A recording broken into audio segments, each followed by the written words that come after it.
मु जगन्नाथ हालदार सभापति Vivekananda youth club. एणु आज आमर एक अनन्य कार्यक्रम आम नुआ वर्ष प्रति वर्ष पर ए वर्ष नुआ वर्ष पालन करने आम परिवार पक्षर विवेकानंद यूथ क्लब परिवार पक्षर पारादीपर थिबा विभिन्न प्रकार मंदिर एवं रास्ता कड़े थिबा असहाय मानकु शीत वस्त्र देई आमे नुआ वर्ष पालन करुछु।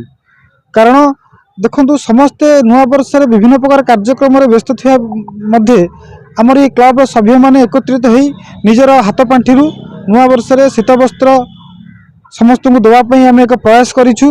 विगत दिन मानक आम छता बंटन कार्यक्रम करूँ। आज शीत वस्त्र दौचु आगक ये कार्य जारी रखापी समस्त सभ्य माने स्थिर कर देखु आज्ञा आपण मान तो यार उदाहरण स्वरूप कारण आपण मैंने जानी आम संघ सदा बेले समाज सेवा क्षेत्र में तांकर निजर एक भूमिका अच्छी।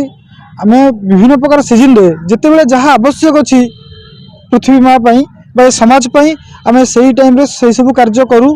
केते वृक्षरोपण केते रक्तदान शिविर केते मोतियाबिंदु कैंप केते अन्य को खाद्य बंटन एवं शीत वस्त्र दबा खरा वर्षा रक्षा करने छता बंटन एमती कार्यक्रम आम जारी रखीचु। आगक विभिन्न प्रकार कार्यक्रम आम जारी रखू।